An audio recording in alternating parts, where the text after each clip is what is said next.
신명기 23장을 보았습니다.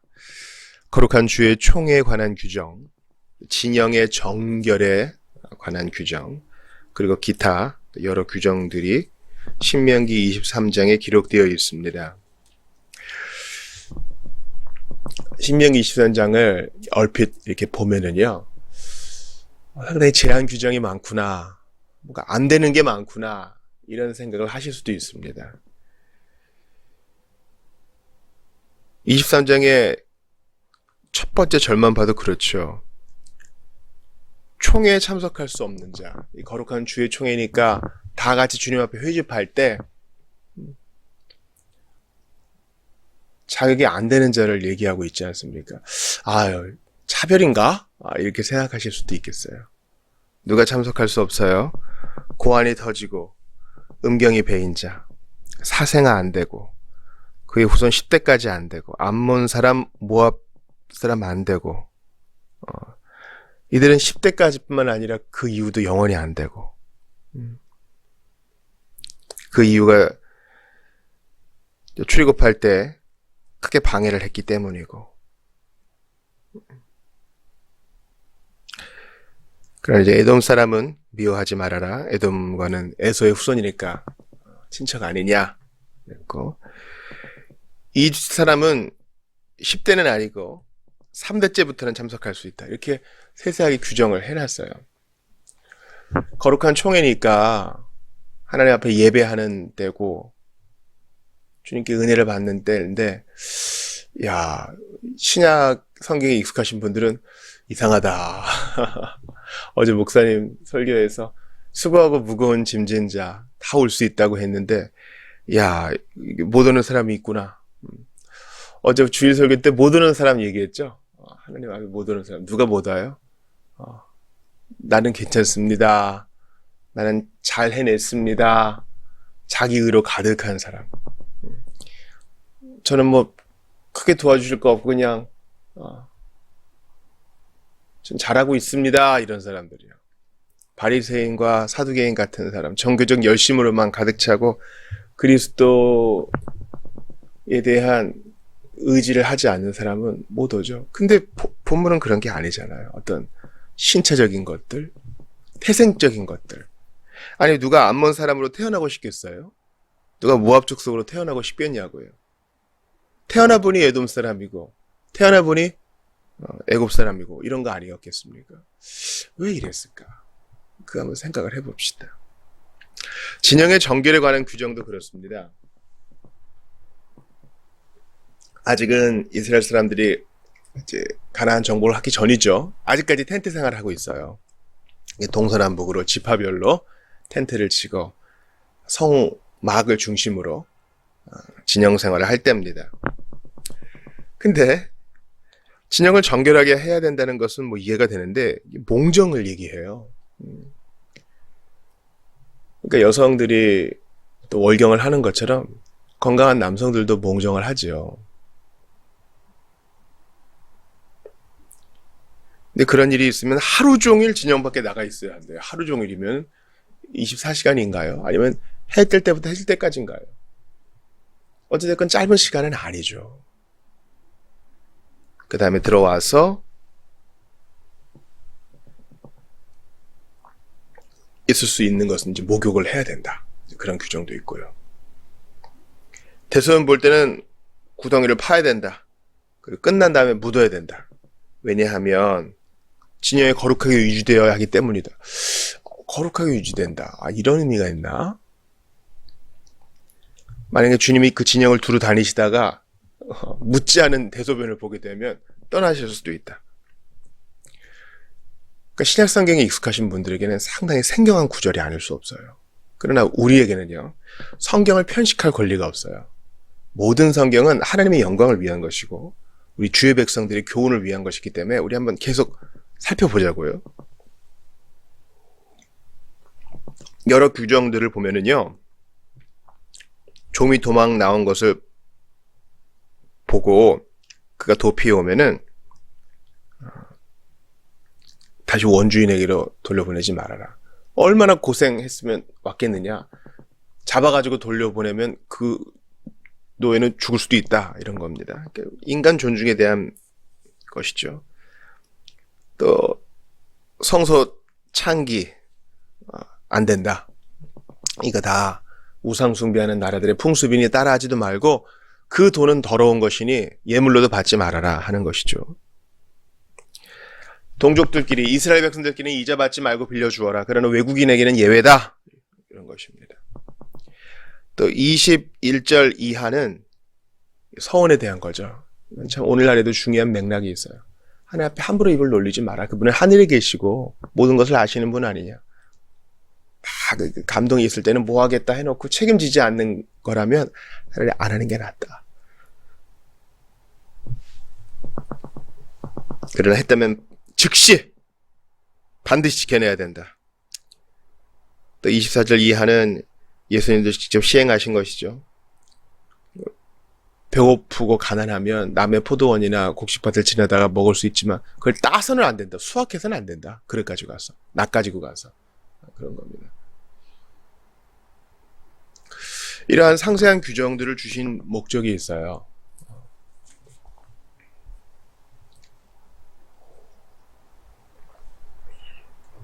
여러분 건강한 교회 어떤 교회들 가보면요 교인 규약이란 게 있어요. 우리도 교인 규약이 있죠. 우리도 교인 규약이 있어요. 우리도 내규란 게 있어요. 자비교회도 어떤 게 있습니까? 여러분 아시는 거. 방문자가 오면 방문자의 등록 여부에 상관없이 일단 교육자가 신방한다. 이런 것들 규약이잖아요. 성도가 되고 싶으면 6개월간의 과정을 거친 후 성도들 앞에서 서약함으로 교인이 된다. 이런 것들 우리 교인 규약 아니겠습니까? 그 6개월 동안 예배 출석이나 또 방문을 허락하는 것입니다. 한 달에 한 번은 성찬을 한다. 이런 것도 교인 규약이겠죠.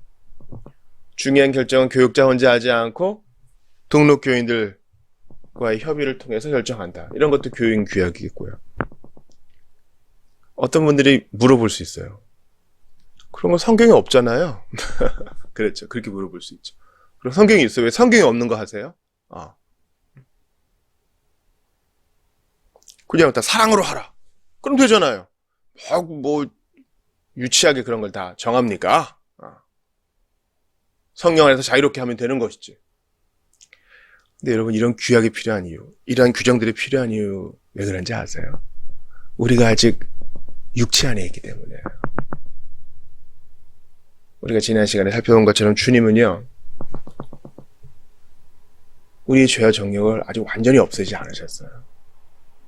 그때그때 이겨내게 하시고 도와주시지 완전히 없애지 않았어요. 그것은 우리가 이 땅에서 호흡을 거두고 육신의 흙옷을 벗고 영광의 나라에 들어갈 때 그때 우리는 모든 죄의 소욕으로부터 자유로워지고 해요. 그러나 지금은 아니야. 지금은 계속 유혹받고 계속 공격받아요. 그래서 우리를 시험에 들게 하지 마시옵고 이건 뭐 시험하는 자에게서 건져달라는 뜻도 되고 다만 악에서 구하옵소서 이런 기도를 하는 이유는 뭡니까? 실제로 그게 우리 위험이니까. 자, 교인규약 얘기로 다시 되돌아와 볼게요. 뭐 신방하고 성찬하고 예배 규정들 이런 거 뭐 소소해 보이죠. 그런데 중요한 이제 결정들을 교육자 단독으로 하지 않고 당회를 통해서 또는 등록 성도들의 협의를 통해서 한다는 규약 생각해 보세요. 우리에게 막대한 재산이 주어졌다고 생각해 보세요. 뭐 기부를 통해서든 어떤 방법을 통해서든 우리에게 큰 재산이 주어졌다고 생각해 보세요. 그러면요 사람이 일단 많이 바뀌어요. 우리의 죄된 본성은 안으로 굽기 때문에 나한테 좀 이익되는 거 없을까 이런 생각을 한다고요. 그 돈이 천문학적인 돈이라면 더 그렇겠죠. 우리가 악하기 때문에 여전히 죄의 소욕 가운데 있기 때문에 그런 약속들이 필요한 것입니다. 이해가 되세요? 만약에 그런 신방 규정이 없었다고 생각해 보세요. 교육자 한두 끝도 없이 게으러질 수 있어요, 여러분. 자, 우리 주보에 한 주 동안의 집회 일정입니다. 새벽기도 5시 반에 있고 새벽기도 5시 반에 하는 거 성경에 없잖아요. 왜 약속해요? 이거라도 안 하면 고요하게 하나님 앞에 기도 안 하기 때문이에요. 또 주님 앞에 주야로 말씀을 나누고 주야로 엎드리기 위해서 최소한의 약속으로 주님 앞에 나아가는 거예요. 우리의 연약함으로 말미암아 하는 거예요. 주님이 이게 급하고 아쉬운 분이 아니셔요. 이해가 되세요? 죄된 우리 때문에 하는 거예요. 다시 한번 봅시다. 23장 처음부터 보면은요. 거룩한 주의 총회에 참석할 수 없는 자. 왜 이렇게 이런 규정들을 해요? 하나님은 구별된 예배를 기뻐하시기 때문이에요. 그러니까 이걸 신약의 렌즈로 잘 해석해야지 이걸 문자 그대로 해석하면 안 돼요. 오늘날 우리 예배 오시는 분들한테 멀쩡하십니까? 이렇게 물어봐도 안 돼요. 대단히 실례예요. 그리고 이런 문제가 있어도 다 올 수 있어요. 신분에 상관없이 외국인도 올 수 있고 다 올 수 있다고요. 여기서 원하는 뜻이 뭐예요? 우리에게 가르치고자 하시는 메시지가 뭐예요? 하나님은 구별된 예배, 중심의 예배, 정결한 예배를 원하시는 거예요.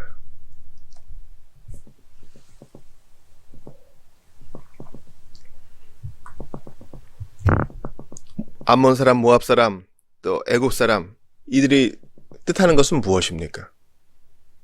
또 고안에 문제가 있고 음경에 문제가 있는 사람, 사생아들, 뭐를 뜻하는 거예요? 주 예수 그리스도 이름으로 거듭나지 않은 사람들 말하는 거예요. 이들이 예배에 방문을 할 수 있겠죠. 그러나 이들이 거듭나기 전에는 진정한 예배를 드릴 수 없어요.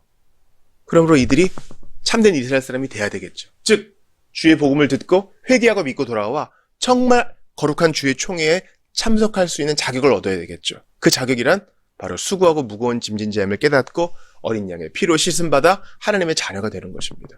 그래야 거룩한 주의 총회에 참석할 수 있어요. 14만 4천의 무리에 들 수 있어요. 천군 천사와 함께 찬양대회에 들 수 있는 거예요. 이해가 되시죠? 주님은 거룩하시기 때문에 너희도 거룩하라. 어떻게 거룩할 수 있어요? 예수 그리스도의 피, 그 피로 씻음받아 그리스도의 이름을 믿고 회개하여 세상과 구별된 거룩한 백성이 되는 것입니다. 이제 예배자가 될 수 있는 거예요. 이해가 되시죠? 진영의 정결에 관한 규정도 마찬가지입니다. 주님은 우리가 경거망동하게 행동하기를 원치 않으세요. 함부로 똥 싸지르고 또 몽정했을 때 자신을 돌아보고 주여 혹시라도 제가 성적으로 부정한 생각을 했다거나 그릇된 망상에 사로잡혔다면 회개합니다. 주님은 작은 것이라도 다 짚고 넘어가기를 원하십니다. 빌립보서 4장 8절을 한번 읽어드릴게요. 끝으로 형제들아 무엇에든지 참되며 무엇에든지 경건하며 무엇에든지 옳으며 무엇에든지 정결하며 무엇이든지 사랑받을 만하며 무엇이든지 칭찬받을 만하며 무슨 덕이 있든지 무슨 기림이 있든지 이것들을 생각하라. 정결하고 사랑받을 만하고 경건하고 거룩한 것만 생각하고 그것을 기리고 그것을 실천하라. 주님 말씀하십니다. 복음의 자유라고 하면서 경거망동하게 행동하지 말라는 거예요. 고린도 교회가 그랬죠. 침소를 더럽히고 사람들을 차별하면서 예배함내, 성찬에 참여함내 이럴 수 없다는 것입니다. 그러므로 우리가 당하는 모든 문제는 다 영적이고 신학적인 거예요. 종이컵 하나 쓰는 것도, 물 한 잔 마시는 것도, 설거지 하나 하는 것도, 신자들과 인사 나누는 것도 다 신학적인 거예요. 그러므로 내가 지금 하고 있는 게 정결한 건가? 저 지체를 이렇게 대하는 것이 거룩한 건가? 생각하면서 돌아봐야 하는 것입니다. 여러 규정들도 마찬가지죠. 종에 대한 규정은 사람 존중에 대한 것을 우리에게 알려주고요. 창기가 없어야 된다. 그들의 바친 돈 안 된다. 이것은 뭡니까? 하나님은 상한 마음과 함께 거룩한 예물을 받으셔요. 짐승도 거룩한 짐승 받으시죠? 돈도 마찬가지입니다. 세탁한 돈, 부정하게 번 돈, 도박으로 번 돈. 하나님 많이 받으세요. 이거 주님께 헌금하려고 제가 이거 배팅한 거예요. 있을 수 없는 일이에요. 주님은 돈이 궁한 분이 아니셔요. 하나님께 적선하듯이 그렇게 하지 마세요. 차라리 과부의